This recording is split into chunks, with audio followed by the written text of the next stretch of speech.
Mirna, ela é mestra e doutora em administração pelo PROPAD, que é o Programa de Pós-Graduação em Administração da UFPE, e ela é bacharela em administração também pela Universidade Federal de Pernambuco. Ela é professora adjunta do curso de administração do Centro Acadêmico do Agreste, que é a UFPE-CAA, e ela tem um interesse em pesquisas que abordem organizações, políticas públicas, artesanato, trabalho, inclusive a tese dela é sobre isso, né, políticas públicas e o trabalho artesão. E aí a gente trouxe esse tema justamente pela familiaridade que ela tem, por ela estar dentro desse contexto de estudos nessa área e ser uma área que está sofrendo um pouco mais com essa pandemia do que outras áreas. A gente sabe que, infelizmente, apesar de o Brasil ser riquíssimo em questão do trabalho artesão, do artesanato, a gente tem uma valorização dessa cultura popular apenas em alguns períodos específicos, em momentos específicos em que o turismo está mais acalorado e tudo mais, e com essa seção, né, essa determinação de que a gente tenha um distanciamento social, essa área, junto com a de turismo, junto com a de entretenimento, ela termina sofrendo muito. Então a gente começa já perguntando a Mirna o que é o artesanato, o que é esse trabalho artesão e qual a importância.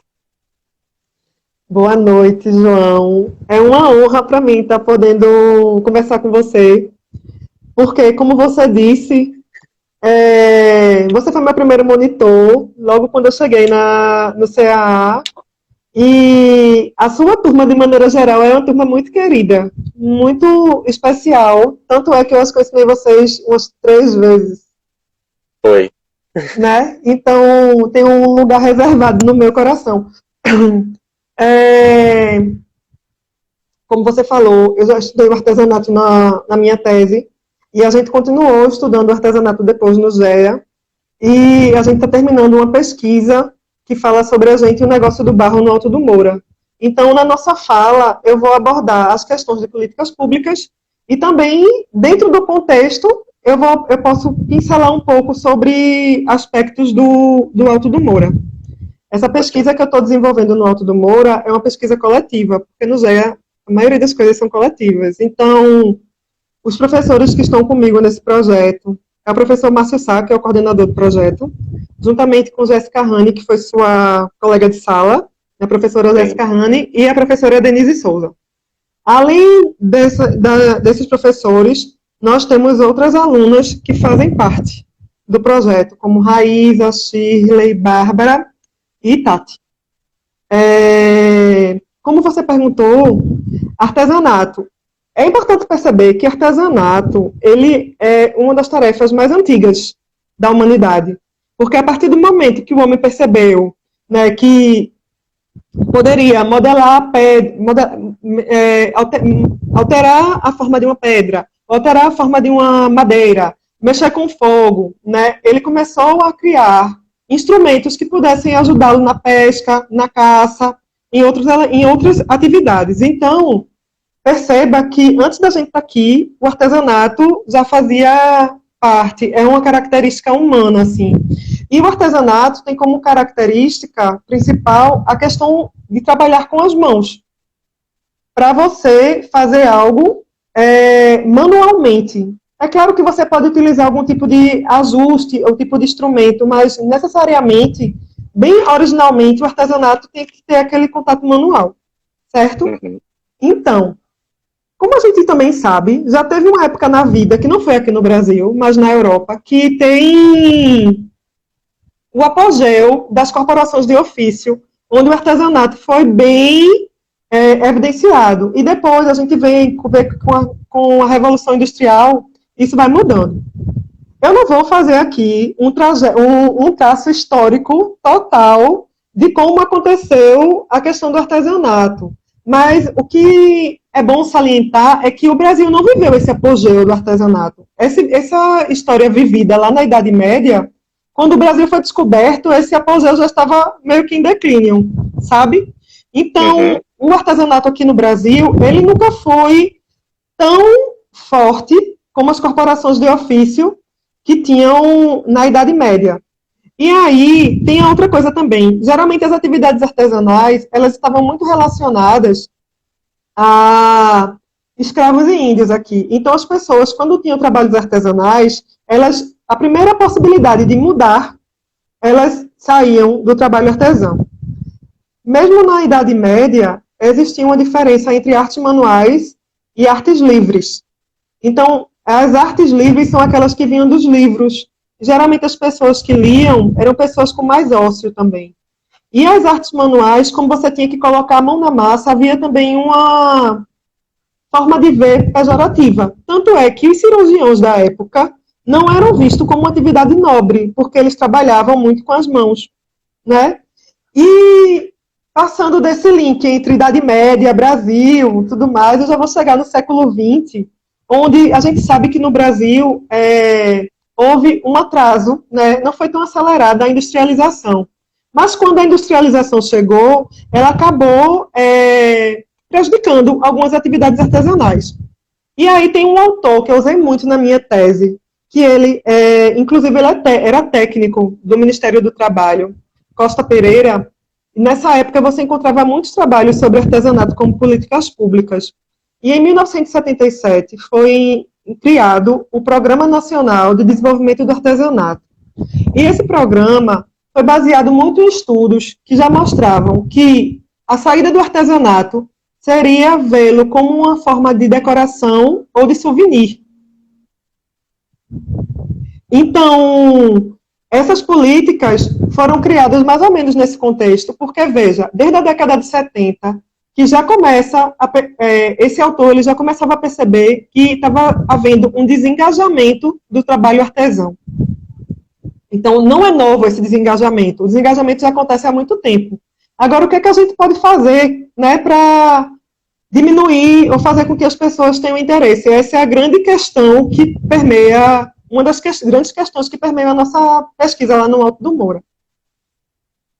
Essa questão do desengajamento, que já é um gancho aqui que eu vou puxar, porque a gente fala muito da importância do artesanato. Se a gente procura na internet sobre artesanato e Brasil, a gente vê que o Brasil ele é riquíssimo em artesanato. A gente tem várias formas, vários materiais que são utilizados por artesãos para construir as suas obras, são obras de arte, né? Para construir as suas obras que são tão pessoais e personalizadas e tão características daquela cultura. Então a gente tem crochê, a gente tem renda, a gente tem madeira, a gente tem barro, a gente tem tantas formas, né? Tanto material, tanta matéria-prima que pode ser utilizado pelos artesãos. A gente vê isso como uma expressão de cultura e de identidade daquele povo, daquela população, uma cultura popular. E aí, ao mesmo passo, a gente vê que o artesanato ele vem sendo colocado cada vez mais meio que de lado. Apesar da gente ter a FENEARTE, apesar da gente ter feiras que são grandiosas e aí vem essa questão do desengajamento desse jovem que não quer mais ir para o artesanato. Você poderia falar um pouco mais sobre essa questão do desengajamento? Eu vou falar, só que eu acabei de perceber que eu acabei nem dizendo que era artesanato, né? Então, só para me situar, porque eu me empolgo tanto, vou falando e uma coisa vai puxando a outra, que eu nem falei o que era artesanato. De acordo com a lei, a portaria 1007 da Secretaria Especial da Micro e Pequena Empresa, eles definem essa portaria, ela vai falar sobre o Programa de Artesanato Brasileiro, que vai alterar algumas coisas do projeto anterior, do programa que era de 91. Então, ele diz que artesanato é toda a produção resultante da transformação de matérias-primas em estado natural ou manufaturada, através do emprego de técnicas de produção artesanal que expresse criatividade, identidade cultural, habilidade e qualidade. Perceba que a questão cultural é muito forte nesse tipo de artesanato. E aí eu vou te responder essa questão do desengajamento. Vê só. O Alto do Moura, eu vou levar em consideração a minha experiência no Alto do Moura, tá? Como pesquisadora. No Alto do Moura, se você for perceber, o grande ícone do Alto do Moura era Mestre Vitalino.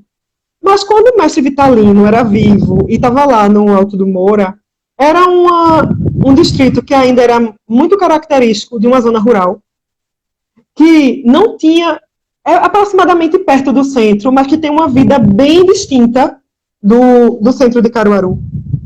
E que não tinha muitas alternativas naquela região, a não ser o artesanato. Então, é uma característica muito rural e já tinha uma tradição que vinha do barro muito antes de Vitalino. Porque a tradição do barro lá no Alto do Moura, naquela região, vem de peças utilitárias. Né? O que é peça utilitária? Você fazer panela de barro, sabe? Panelas que vão ter mais funções utilitárias do que decorativas, que a gente chama de arte figurativa. Então, e era uma atividade muito feminina. Então, Vitalino vai fazer essa ruptura, trazendo agora a questão figurativa, e além da questão figurativa, os homens vão começar a ter um interesse, né? Vai ter uma preponderância deles na atividade. Então, veja, isso faz um tempo. Isso faz muito tempo que Vitalino morreu. Só que hoje, se você chegar no Alto do Moura, o Alto do Moura já não é considerado mais zona rural, ele já é considerado distrito. Se você chegar no Alto do Moura, você vai perceber que tem um distrito industrial bem junto do Alto do Moura. Nesse distrito industrial, vai ter perto dele também um IF, né, um Instituto Federal. Então, perceba que e fora ter o IF perto do Alto do Moura, você também vai perceber que Caruaru, hoje em dia, tem uma oferta de universidades e faculdades muito maior, né, do que em outras épocas. Então, sim, tudo isso, essa conjuntura favorece que os jovens, eles tenham outras alternativas que em um momento anterior a população daquela localidade não tinha. Por outro lado, o trabalho do artesão é um trabalho árduo, é um trabalho duro, porque eles trabalham 12 horas por dia. Não quer dizer que eles não gostem, muita gente gosta do que faz, mas diga assim, por mais que você goste, é um trabalho cansativo, um trabalho repetitivo. Então, muitas pessoas têm lesão por esforço repetitivo. O dinheiro é um dinheiro, eu não queria usar a palavra sacrificada, mas assim, é um dinheiro suado. Para chegar, sim, é um dinheiro suado. Então, é comum você escutar um pai artesão dizer que quer que seu filho estude, mas também é comum dizer que ele queria que eles fizessem as duas coisas, que ele mexesse com barro e também arrumasse outra solução para ganhar seu pão. Sabe? Então, diante desse contexto, e atualmente nós vivemos num mundo mais tecnológico, onde tem internet, tem tudo mais, então existem muitos outros atrativos para o jovem artesão do que os jovens de outrora. Artesanato, né? Exatamente. E o que acaba prejudicando a permanência desses jovens no Alto do Moura, levando a vida de artesanato. E isso acaba também alterando até o contexto. Por quê? Porque se você chegar hoje no Alto do Moura, você vai ver que tem muito mais negócios não voltados para o barro, para o artesanato, do que em outros momentos. E em outros momentos, eu digo assim, no início do século. Certo? Então, antigamente não existia tanto mercadinho, não existia tanta padaria, não existia tanto armazém. Então, tudo isso agora acaba configurando o contexto do Alto do Moura de outra maneira. Como também começa a surgir muito conjunto residencial. E esse conjunto residencial acaba favorecendo que outras pessoas que não eram da região adentrem aquele local. Deixa eu só fazer um parênteses aqui, porque aí como a live vai ficar salva depois e as pessoas que não são de Caruaru ou que não são de Pernambuco, né? O Alto do Moura é um bairro que tem em Caruaru, que aí se você colocar no Google você vai ver que é um bairro que se destaca principalmente pelo trabalho do artesanato. Isso em barro. O artesanato em barro. E aí você vê como figura principal do Alto do Moura o mestre Vitalino, como Mirna bem disse, e aí quando você vai procurar sobre a história do mestre Vitalino, sobre as obras de barro do mestre Vitalino, você vai ver que tem registros, inclusive no Vaticano, tem por todo o mundo. Mas aí, por isso a importância.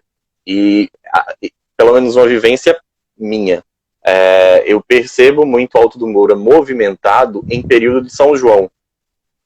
Esse ano a gente não teve o São João, assim, presencial. Então eu sinto que as pessoas, principalmente os artesãos, eles tiveram uma grande queda, um grande baque em relação às vendas nesse período. Não sei se eu estou certo, como é que está a conjuntura de lá.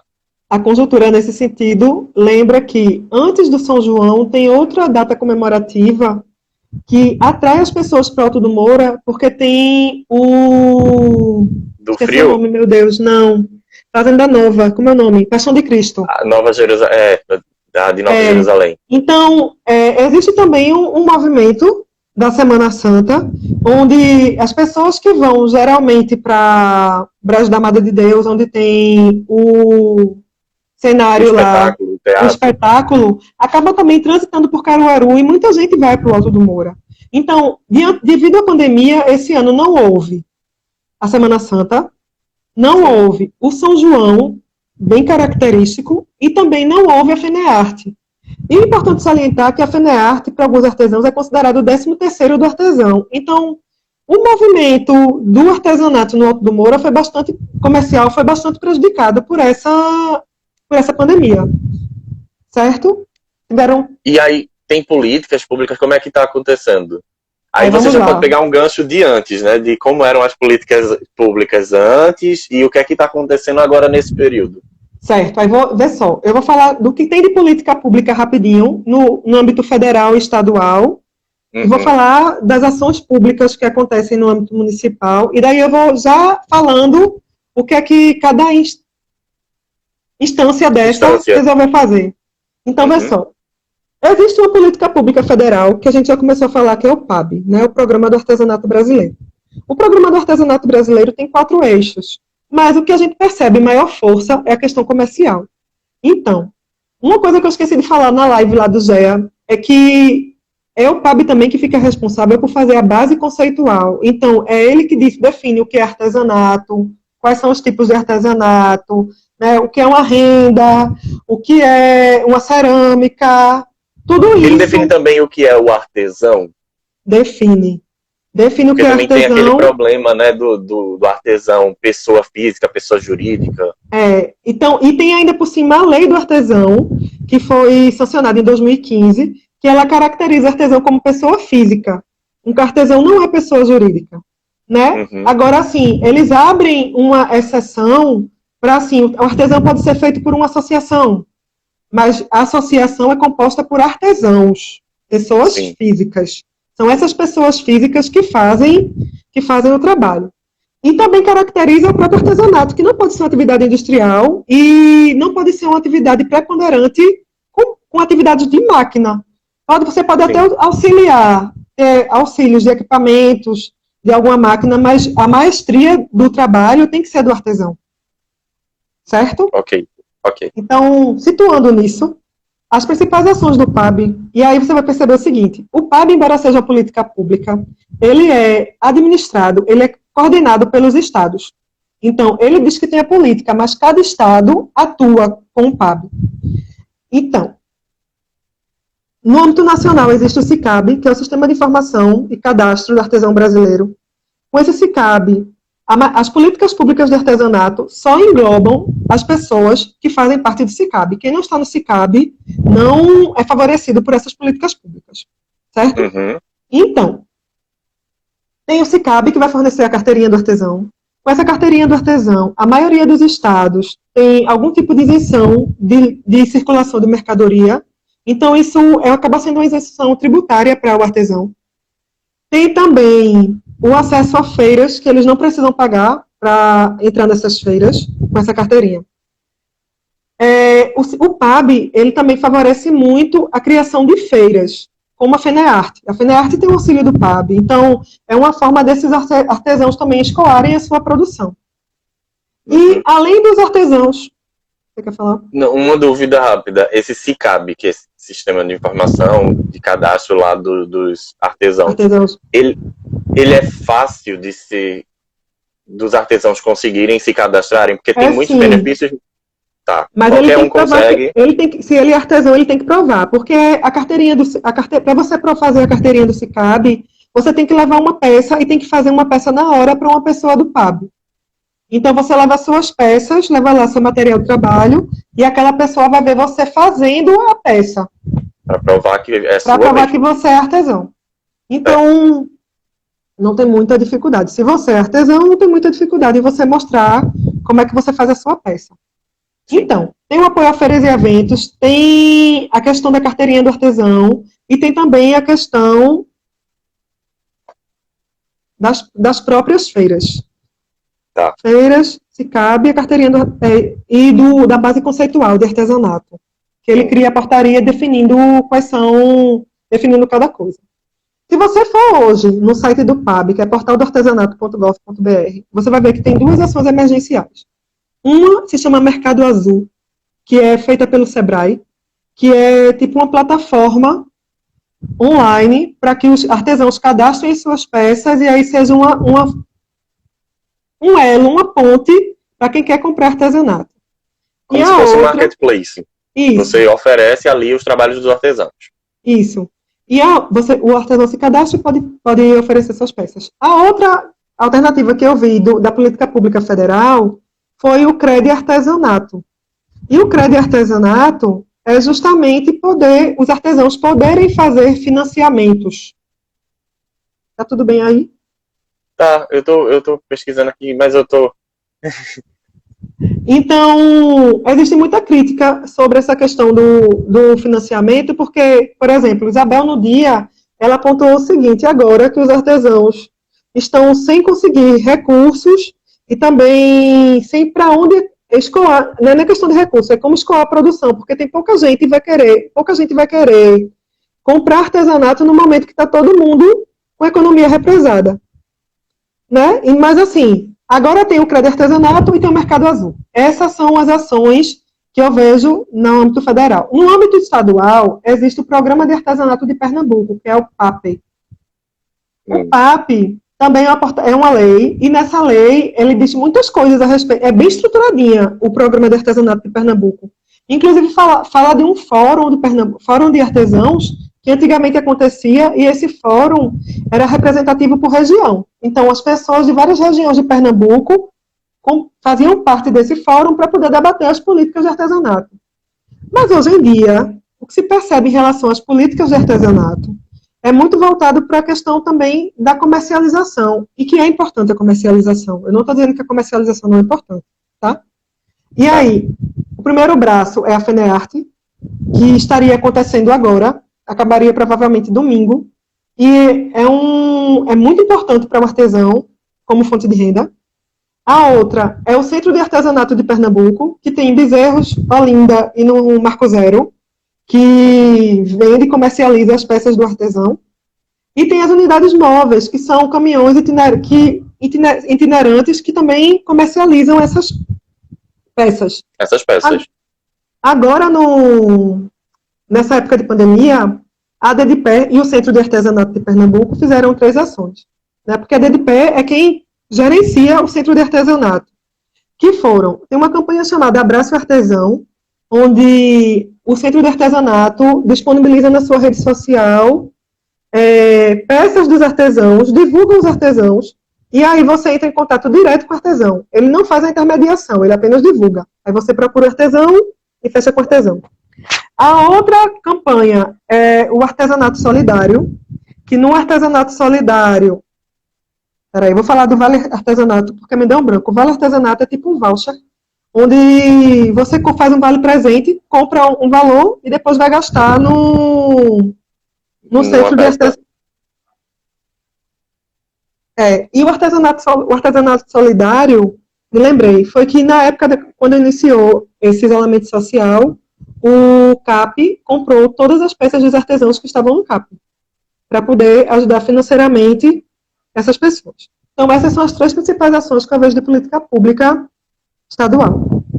Quando o CAP comprou, mas ele está oferecendo agora, ou ele comprou e ficou para ele? Não sabe, né? Ele comprou e vai fazer doação. No site está dizendo que depois vai fazer doação. Eu não entendi que fez ainda, mas terminada essa época de pandemia, vai ver como é que vai fazer uma política de doação para poder doar essas peças. Certo? Okay. Uhum. E aí a gente vai para Caruaru. Quando a gente vai para Caruaru, a gente percebe que não existe uma política pública estruturada de artesanato. Existe muito o que a gente chama de política de balcão, que é tipo assim, a associação, ela sempre teve uma boa relação com o município, através da Fundação de Cultura. Então, geralmente, o que a associação pede, a prefeitura faz. Meio que faz. Porque são coisas pontuais, né, e que ajudam um pouco na estrutura de quem vai passar pelo Alto do Moura. Com a nova gestão municipal, em 2018, eles fizeram um fórum de artesanato, um salão de artesanato na época de São João, que tiveram algumas críticas, mas que foi modificado no sentido do artesão ter um espaço para o artesão vender as suas peças, mas eu acho que a comunicação não aconteceu da maneira correta. Então, muitos artesãos ficaram... Como chateados. É que eu posso dizer? Não é nem chateado, mas sabe quando você fica desconfiado da proposta, do que vai acontecer, e acabaram não aderindo àquela proposta. O que eu percebo agora, olhando por sites a respeito de Caruaru, é que eles disseram que iam fazer... Tem um site chamado Delivery Caruaru, onde ele está fazendo também essa plataforma para que as pessoas possam comercializar, principalmente comida, né? Comida, tem questão de alimentos, tem questão também de pets. E aí, eu vi uma notícia num jornal, ou foi no site da prefeitura, já não me recordo, falando que esse Delivery Caruaru também ia incluir as peças de artesanato. Mas hoje eu procurei no Delivery Caruaru e essas peças não estão lá. Né? E com a questão da feira de artesanato lá de Caruaru, também eles estavam criando uma plataforma online para trabalhar com elas, mas também não vi nada pronto ainda. E tinha um projeto que eu pensava que era da prefeitura, mas na verdade é uma parceria com, acho que é a Aliança, o nome da Aliança Empreendedora, o nome da organização, que eles têm um projeto chamado Tecendo Sonhos, e esse projeto acontecia em São Paulo e agora também acontece no Agreste, em Caruaru e Toritama. O objetivo é pegar as mulheres que trabalham com tecidos para que elas comecem a fazer artesanato com tecido. Mas isso então, só para quem trabalha com tecido? É para quem trabalha com tecido. Eu não vi, pode até ter alguma política, mas eu não sei da existência dela no momento. Certo? Sei, certo. Aí, no caso, a gente tem a questão das políticas públicas, sim, em todas as esferas, e aí como é que elas estão impactando, se assim puder dizer, os artesãos. Você chegou a conversar com algum outro artesão durante esse período de pandemia para saber algo sobre se eles estão realmente tendo acesso? Porque ter a política pública, a gente sabe que tem várias que surgem, mas ficam ali só bonitinhas de nome e os artesãos, de fato, eles não conseguem ter acesso, né? Eu não falei com os artesãos, mas teve gente do grupo, se eu não me engano, Jéssica teve contato com artesã há pouco tempo, que ela estava falando da situação difícil que os artesãos se encontram, porque o artesanato em si é uma atividade que ela engloba muita gente que tem pouco nível de instrução, um nível de instrução muito baixo. Então, isso às vezes complica até para que essas pessoas compreendam o tipo de acesso ou de benefício que ela pode ter. Eu não falei uma coisa importante, que são muitas pessoas que dependem de artesanato. Né? Então, 80% dos municípios brasileiros, eles têm algum tipo de atividade artesanal. Ela envolve, aí as estatísticas mudam, vai de 8 milhões até 10 milhões de artesanatos no Brasil, movimentando 50 bilhões de reais por ano. Então, movimenta dinheiro. É importantíssimo. Mas eu tenho que dizer também que, pela quantidade de pessoas, é um trabalho muito individual também. Então, essas pessoas, nem sempre elas têm um planejamento financeiro. E quando vem um isolamento social desse nível, eles acabam deixando muita gente numa situação ainda mais precária. Então, no Alto do Moura não está sendo diferente. Tem muita gente que está precisando de apoio. Na live que eu tive com Isabel, ela falou que de qualquer canto do Brasil a situação também não é diferente. Comentando com ela antes, ela disse que se você for olhar o telefone dela, a quantidade de mensagens que tem das pessoas em situação difícil, o que deixa a pessoa preocupada também. E o artesão em si, ele ficou de fora do auxílio emergencial que teve. E ele só foi incluído agora com essa lei Aldir Blanc, que levou em consideração as pessoas da área da cultura para poder receber o auxílio emergencial. Então, a partir de agora, é que pode ser que essas pessoas comecem a receber algum tipo de auxílio. Meu Deus, depois de meses. A gente Aí a situação é preocupante. Deixa eu ver aqui. Sim, você tem como comentar um pouquinho sobre essa caracterização do negócio no Alto do Moura? Como é que funciona no Alto do Moura? Alto do Moura. Pessoal, na pesquisa que a gente fez, como eu estava falando para vocês, a pesquisa que o professor Márcio é coordenador, ela se chama Agente o Negócio do Barro. E essa pesquisa, além de ser Agente o Negócio do Barro, é justamente para poder ver os outros negócios que estão surgindo no do Moura e poder entender também o artesão como um gestor, né? Qual é a noção que esse artesão tem? E a gente não queria fazer só isso, a gente queria, caracterizar o negócio do artesanato, né? Quais são características importantes para o artesanato? Então, uma coisa importante é que a maioria das pessoas que trabalham com artesanato naquela região nasceu lá. Tem algumas pessoas que não nasceram lá, mas a maioria é nascida e criada no Alto do Moura, certo? Leva também em consideração que muitas pessoas são oriundas das famílias da mesma época de Vitalino. Então, a gente está mais ou menos na terceira geração de artesãos. Então, tem lá famílias características. E aí, você percebe que muita gente começou, às vezes, na área rural e foi migrando para o artesanato. E a segunda geração já começou a ver o pai e a mãe brincando com o pai e a mãe trabalhando com barro, e aí começou a fazer pecinhas, e por aí vai. E a gente percebe nessa segunda geração pessoas que saíram do Alto do Moura para tentar a vida em São Paulo, que era muito comum, mas que acabaram regressando novamente para o Alto do Moura. Então, são bem características esse ponto, assim, de você fazer parte de uma família tradicional do Alto do Moura, e de, às vezes, você ter tentado a vida fora e poder voltar. Nessa questão, além da trajetória, outro ponto que a gente estudou foi as dinâmicas de gestão. Então, o que é que a gente vê nisso? E aí entra um ponto importante. Eu não sei se você já ouviu falar num termo chamado gestão ordinária, que o professor Carriere, ele trabalha muito com isso, que é justamente a gente começar a ver, ver a gestão do dia a dia, a gestão do cotidiano, dessas pequenas empresas, que não são grandes empresas, que são pequenininhas empresas, que geralmente tem uma pessoa trabalhando, ou poucas pessoas trabalhando, mas que aquilo ali é a fonte de renda daquela pessoa. Então, nem tudo que a gente vê num curso de administração, esses artesãos vão conseguir aplicar na vida gerencial deles. Então, a Beth falou um pouco sobre isso, sobre essa questão de olhar para o pequeno, né? Que às vezes o que a gente tende a importar, os modelos de gestão e tudo mais, eles não vão ser aplicados. Não cabe. Então, assim, ainda tem uma relação de muita confiança. Você vê as pessoas deixando peças e depois pegando, onde a pessoa não anota quanto foi que a pessoa deixou. E isso, para a gente, talvez seja um absurdo. Como é que a pessoa vai deixar a peça e o outro não vai nem dizer quantas peças tem aí? Não é? Ainda existe uma associação de dinheiro pessoal e dinheiro da empresa. Então, não existe diferença entre aquilo que é da empresa, se é que tem empresa, né?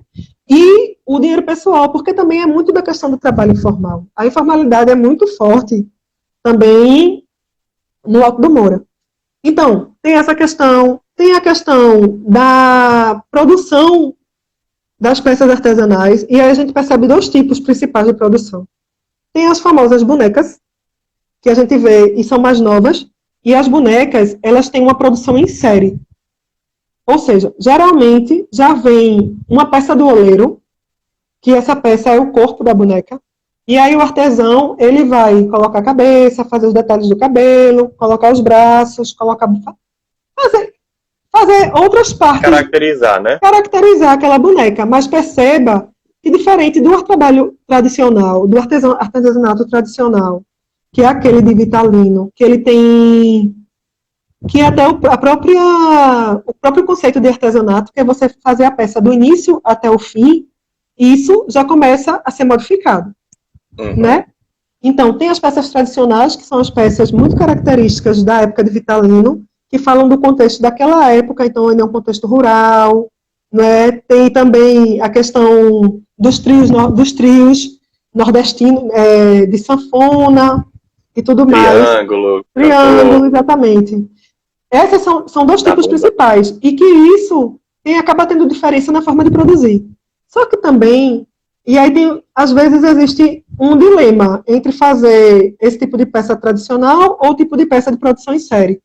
Só que hoje o mercado paga mais, tem mais interesse nas bonecas do que nas peças tradicionais. Então tem muita gente migrando para fazer boneca e deixando essas peças para lá. E essa aí também acaba sendo uma preocupação dos artesãos que são mais velhos, porque eles começam a pensar, se eu parar de fazer, quem vai continuar? Sim. Então, Talvez diga. por isso também que vem a questão do desengajamento, né? Isso, Os jovens olhando para essa situação e dizendo, quer dizer que se eu me dedicar, como você disse, é um trabalho árduo e que a pessoa se sacrifica, né? Assim, ela não usando o termo de sacrificar numa forma, mas ela se doa demais aquele trabalho desde o início até o final, e aí vê que uma outra pessoa que já pega o trabalho como se fosse metade pronto, tá ganhando bem mais, tá, enfim, fora todo o cenário, todo o contexto político, social, econômico. E aí tem outro ponto também. Essas bonecas geralmente são pintadas por outras pessoas. Existe uma terceirização, mas para mulheres fazerem esse trabalho de pintura, certo? Geralmente nos trabalhos tradicionais, o artesão faz tudo dessas peças de Vitalino. Então, isso é um ponto. Outro ponto importante é a concorrência no Alto do Moura. Porque, querendo ou não, existe uma concorrência muito acirrada. O preço já é baixo das peças. Existe um limitador de que, se você aumentar a peça, acaba que o atravessador não compra, os clientes que fazem compra em atacado também têm muita resistência em pagar mais por isso. E aí você percebe diálogos, né, assim, discursos dos artesãos dizendo, se eu não baixar, o outro vai ali e faz 50 centavos mais barato em cada peça, e em vez de comprarem a mim, compram ele. Comprar ele. Vão comprar ele. Então tem muito dessa questão também. Por causa disso, tem também a questão da inovação. E aí, as bonecas acabam sendo um alvo de maior inovação, porque a peça tradicional você não muda tanto. Mas na boneca você pode mudar o cabelo, você pode mudar, sei lá, o brinco, você pode fazer uns detalhes diferentes, e isso também acaba sendo uma forma considerada de inovar nas bonecas lá do Alto do Moura. Pois bem, além disso, outro aspecto que a gente tem que prestar muita atenção são as relações, porque o Alto do Moura é uma comunidade muito unida, principalmente quando se fala dos moradores, mas os artesãos, não sou eu que estou dizendo, tá? Os artesãos dizem que quando se trata da questão de concorrência, de dinheiro, é cada um por si. Então, existem também muitos discursos dizendo assim, você é um artesão lá. Aí, chegou um cliente perguntando, você conhece João? Um artesão. Eu vou dizer, eu não conheço não. Eu não conheço não. Como se fosse uma forma daquele artesão, exatamente, para que aquela pessoa compre a você e não compre a João. Então, existem também algumas reclamações nesse sentido. Mas aí a gente vê vários tipos de relações. Da mesma forma que a gente vê isso, a gente encontra uma pessoa que pega as peças de outra sem anotar nada e bota para vender suas peças. A gente vê também, da mesma forma, adiantar pagamento sem registrar nada. Embora a maioria dos artesãos tenha o seu próprio forno, existe uma disponibilidade dos artesãos, pelo menos é o que eles dizem, de emprestar os fornos para poderem, outros artesãos que não têm, poderem fazer suas peças. Certo? Tem isso. E aí, a outra questão que a gente fala a respeito dessa caracterização do negócio, a gente chama de intencionalidades, que é ver quais são as estratégias que essas pessoas criam para poder sobreviver em relação ao artesanato. Então, vai desde... Já que o fornecedor ou o atravessador quer desconto, a gente aumenta a peça, o valor da peça, porque quando ele vier negociar, vai ficar no preço que é bom para a gente. Que seria o adequado, né? Isso. E, com tudo isso, uma coisa que eu esqueci de falar, boa parte das peças que são comercializadas no Alto do Moura ainda são comerciadas via atravessador, né? E teve um artesão que disse que provavelmente 70% da comercialização das peças é via atravessador ou esse cliente de atacado, e 30% é de turista. Então ainda existe uma dependência muito grande desses atravessadores para comercializarem as peças. E essa relação, ela é bem conflituosa, porque tem pessoas que acham ótima a existência do atravessador, porque dizem, eu não preciso parar de trabalhar, eu não preciso parar de fazer minha peça e pintar para sair ganhando o mundo para poder vender a peça. Já tem outros que dizem que é conflituoso porque tudo aumenta de preço. Tinta aumenta, barra aumenta, tudo aumenta de preço, mas o atravessador não quer aumentar o valor. Também às vezes até esse atravessador, ele vai lá, vende a peça muito mais caro e não quer repassar esse lucro para ninguém. Geralmente é muito mais cara. E outra coisa também que já foi comentado é que tem atravessador que já começou a pedir para que os artesãos tirem seu nome da peça. Porque aí você tira a identificação do local. Então, uma boneca com o nome, sei lá, de João Alto do Moura, está mostrando que aquela peça é do Alto do Moura. Mas as peças do Alto do Moura são vendidas no Brasil todo. Então, como é que eu vou comprar, sei lá, no Ceará ou na Bahia, uma boneca, e eu juro que essa boneca é de lá, quando na verdade a boneca foi feita em Caruaru.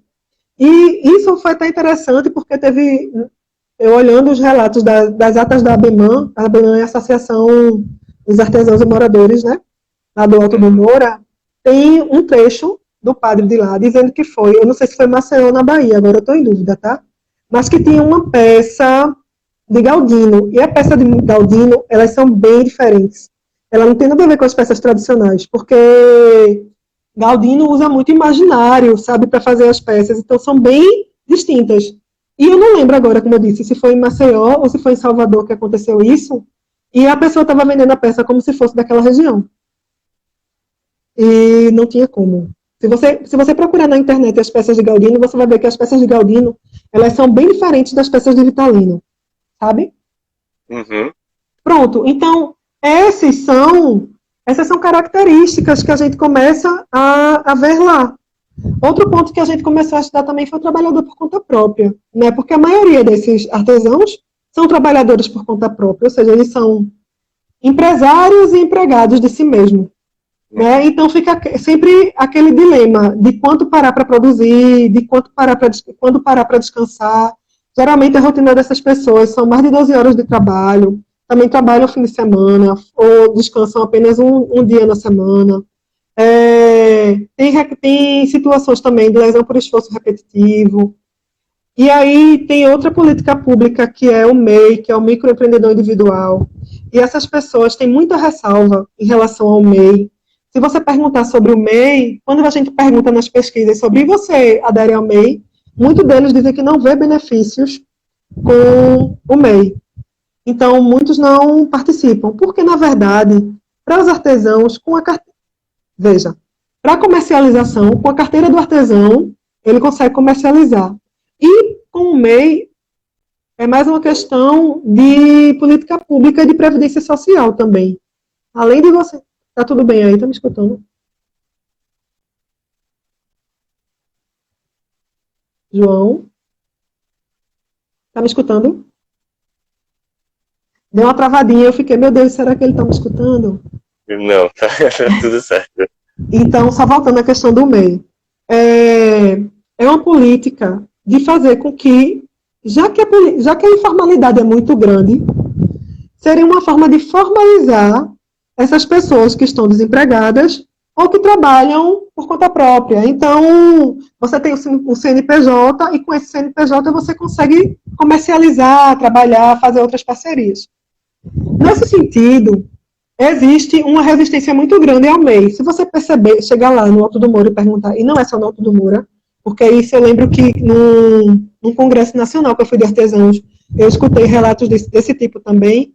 Eles dizem que não vê benefícios, ou então, tem gente que começa com o MEI, mas se não pagar tudo direitinho, acaba tendo problemas tributários e tem que buscar um contador. Só que veja, um mês você paga R$ 50 por mês. E as pessoas geralmente dizem que não tem esse dinheiro para pagar. Quando um relato que eu escutei no congresso é que a pessoa já tinha uma dívida de R$ 3.000. Então, se você não consegue pagar 50, imagina ter uma dívida de 3 mil, né? Então, isso acaba prejudicando. Então, nesse sentido, eles dizem que não vê muito benefícios, porque também eles não têm uma perspectiva de utilizar a Previdência Social.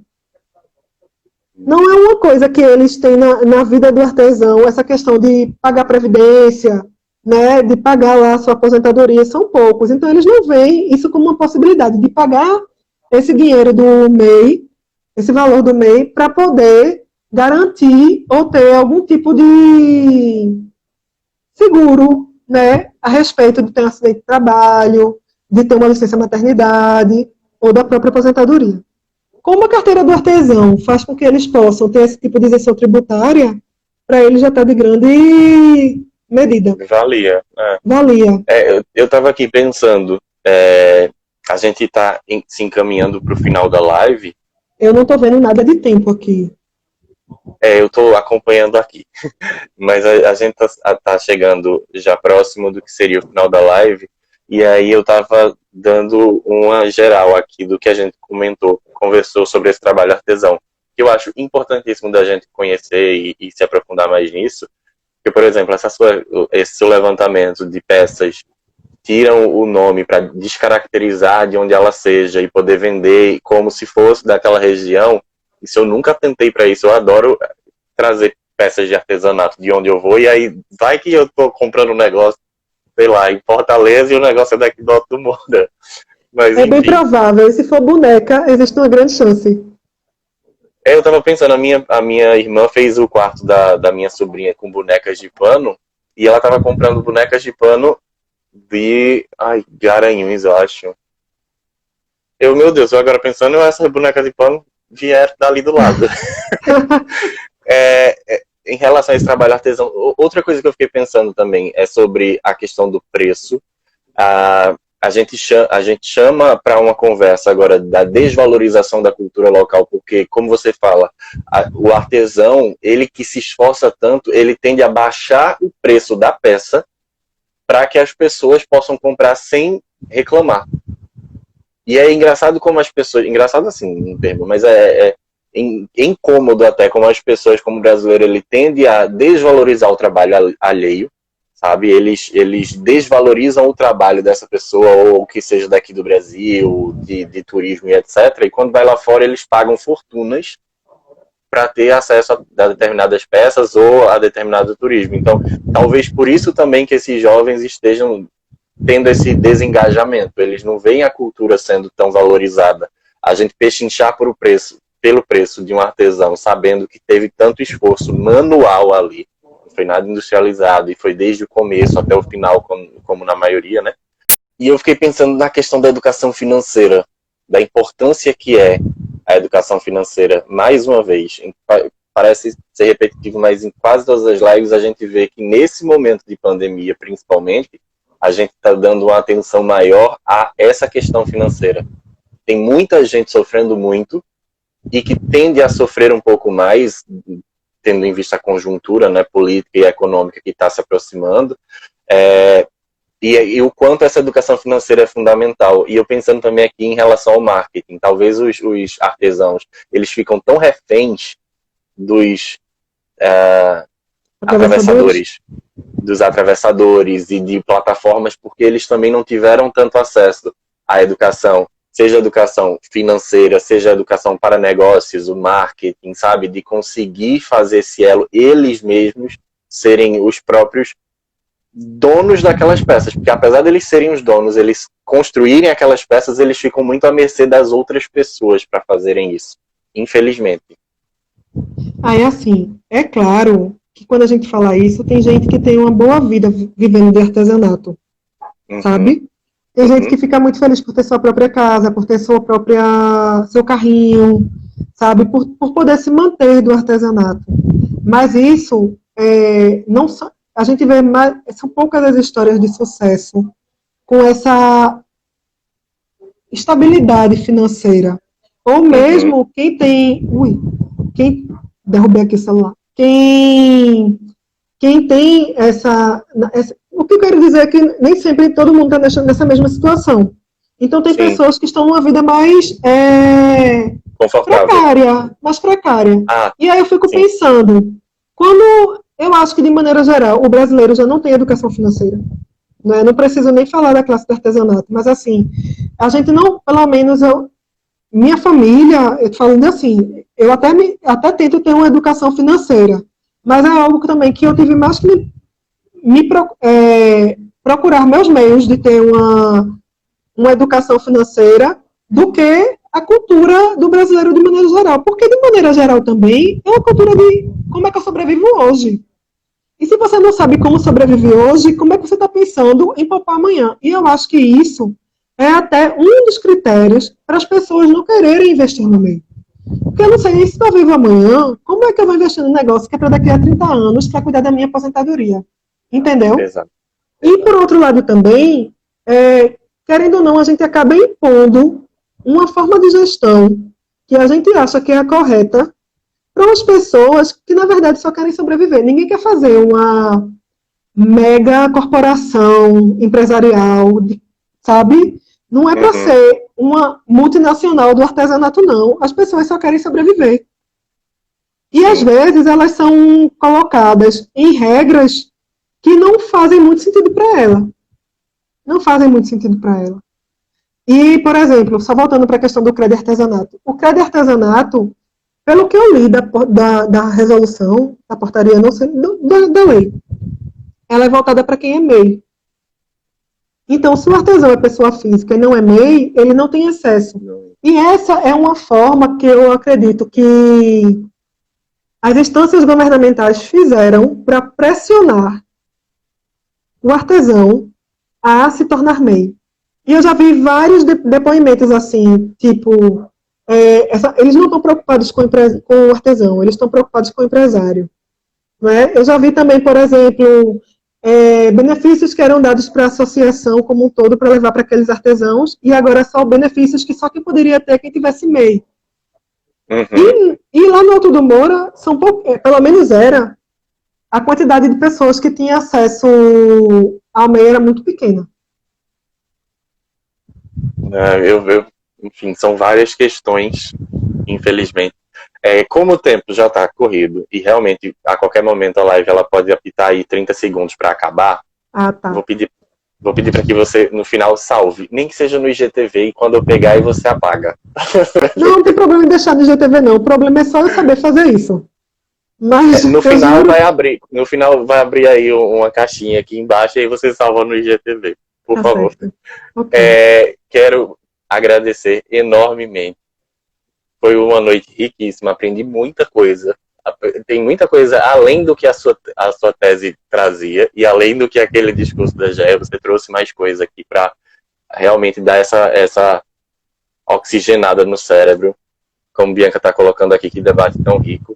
É realmente isso, eu acho que a gente precisava, principalmente no Diálogos agora, a gente precisava trazer um pouco mais dessa questão da cultura, do local, que a gente estava falando tanto sobre questões de marketing, de organizações, de um tudo, e tanto a live com Beth quanto a live com você, ela traz a gente mais para a nossa realidade enquanto pessoas, enquanto dentro de um contexto, querendo ou não, são pessoas que estão ao nosso redor, esses artesãos. Eu acho que todo mundo conhece alguém, João, né? É entender que são pessoas, sabe? Sim. São pessoas, e a gente acaba entrando num automatismo tão grande que a gente só vê número. E talvez esse seja o maior desafio para qualquer pessoa da administração, porque, de maneira geral, o mainstream está preocupado com a questão de como é que eu gero um lucro para a empresa. E o que é que eu vou fazer para mudar essa lógica? Porque a pessoa não, a organização pode ter lucro, né? E as pessoas, como é que ficam? Então, acho que é até uma forma da gente pensar um pouquinho nisso, sabe? E fazer diferente. Com certeza. Não é fácil, tá? Todo mundo aqui parabenizando bastante. Um beijo para o povo querido. Obrigado. Muito, muito, muito obrigado, Mirna. De verdade. Eu que agradeço pela oportunidade. Riquíssimo. Agradeço muito, muito, muito. Digo que as portas aqui do Diálogo de Consciência estão abertas. Esteja fazendo no seu Instagram, no nosso. O que bom é que a gente pode conversar. Sim, e matar um pouco da saudade. Muito obrigado mesmo.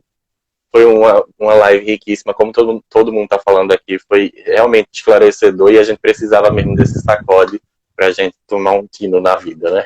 Obrigado.